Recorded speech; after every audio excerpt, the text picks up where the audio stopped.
Bismillahirrahmanirrahim. Qul ya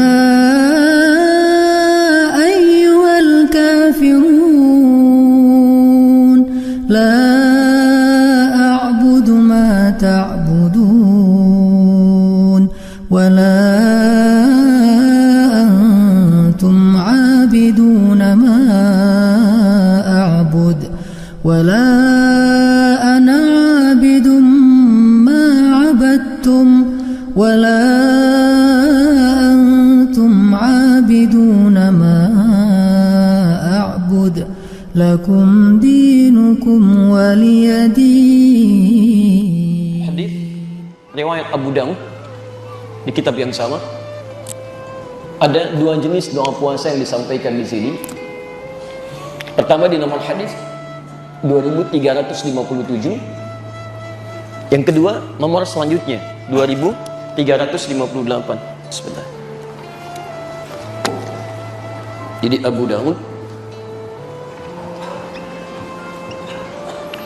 Daud itu nama aslinya Sulaiman dari Sijistan, dikenal dengan Sulaiman As-Sijistani. Beliau ini hafal kurang lebih 500.000 hadis. 2357, 2358. Yang terakhir itu ngarang. Lihat sini.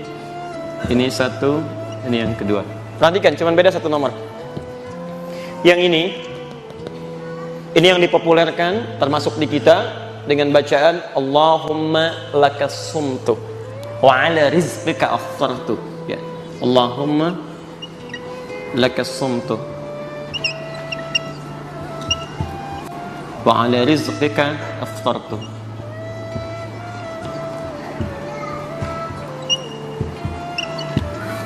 Kus, pernah dengar doa ini? Atau ada tambahan riwayat lain, Allahumma lakas sumtu wa bika amantu, dan seterusnya. Pernah dengar ini? Taib, maka sumber utamanya diantaranya ada di Abu Daud, nomor hadis 2357. Yang kedua, ada hadis juga yang sangat populer, termasuk di Ad-Daruqutni, ya, dengan kalimat dhahabadh dhama. Ya, dhahabadh dhama'u wabtallatil 'uruq, ya, wa thabatal ajru insyaallah. Tallatil 'uruq wa thabatal ajru insyaallah. Insyaallah. Dua doa ini kalau kita lihat rujukannya tersebut dalam kitab yang sama, hanya beda satu nomor, tapi nanti dengan penilaian yang berbeda. Yang ini diperselisihkan oleh ulama. Ada yang berpendapat bahwa riwayatnya sahih, walaupun juga ada hadis-hadis lain yang serupa yang nilainya lemah, dhaif. Cuma dalam kaidah ketika dhaif bertemu dengan syahid yang lainnya maksudnya menguatkan. Ya, misal ada di sini 3 orang, satu orang lemah ingatan, yang satu ingatannya sedang, yang satu ingatannya kuat. Bertemu 3 orang ini menyampaikan isi yang sama walaupun dengan substansi, walaupun dengan kalimat yang berbeda. Yang satu mengatakan, tadi Ustadz Adi mengatakan ada di hadis riwayat Abu Daud, nomor hadis misalnya saya sebutkan yang ini 2357. Yang kedua mengatakan nomor hadis 2357 kata Ustadz Adi. Yang ketiga mengatakan di Abu Daud ada doa puasa yang Allahumma lakas sumtu. Isinya sama tidak? Cuma dengan kalimat yang berbeda. Paham sampai sini? Baik, maka pendapat pertama mengatakan bahwa doa ini pun bisa digunakan, dipandang baik karena dikuatkan oleh dalil-dalil yang lainnya, walaupun statusnya diperselisihkan. Ada yang menyebut di sini sahih, ada yang menyebut di sini dhaif. Paham sampai sini? Baik, ini satu. Yang kedua, doa yang ini juga tercantum dalam Abu Daud, termasuk di beberapa kitab yang lainnya. Statusnya ini tidak diperselisihkan, sepakat di dalamnya bahwa dia sahih statusnya. Tidak banyak masalah di sini. Ini sahih, tidak banyak persoalan. Ya, jadi tidak diperselisihkan. Kaidah mengatakan kalau ada di antara dua petunjuk kepada kita, yang satu sekalipun bisa digunakan tapi masih diperselisihkan, sedang yang satu tidak ada perselisihan di dalamnya, maka yang tidak ada perselisihan dipandang lebih kuat untuk diamalkan. Jadi kalau Anda tanya kepada saya, mana yang digunakan? Maka saya mengatakan, sekalipun yang ini bisa dibacakan, tapi saya memilih yang ini untuk lebih diutamakan. Paham sampai sini? Maka saya katakan, dhahabadh dhama wabtallatil uraq wa thabatul ajr insyaallah. Paham sampai sini? Tapi kalau ada yang mengatakan Allahumma lakas sumtu pun, kita juga tidak harus menyalahkan karena sandaran dia ada, tapi kita katakan status hadisnya lebih lemah dibandingkan dengan yang ini. Paham sampai sini? Baik, jadi kalau saya katakan, boleh nggak saya baca Allahumma lakas sumtu?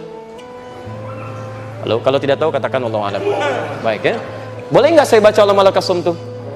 Baik, secara fikih boleh dilakukan karena dalilnya ada, kan?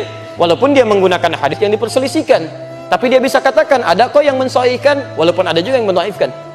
Tapi kalau saya katakan misalnya, mana yang paling dipilih? Lebih kuat mana? Dhahabadh dhama atau Allahumma lakas sumtu? Dhahabadh dhama. Maka ketika ada persoalan semacam ini, supaya kita keluar dari perselisihan, supaya keluar dari banyak perdebatan, lebih baik kita memilih sesuatu yang tidak banyak peluang di situ untuk dipersoalkan lagi. Paham sampai sini? Nah, jadi saya secara pribadi lebih menggunakan yang ini dibandingkan dengan yang ini.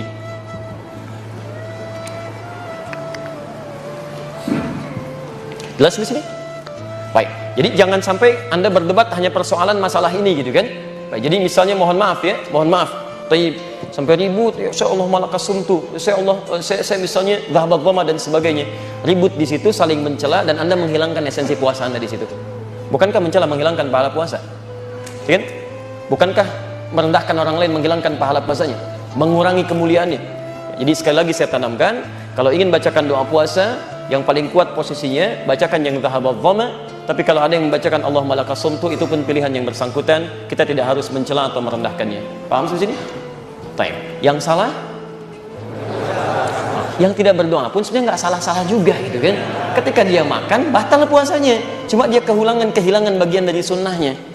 Jelas sampai sini ya?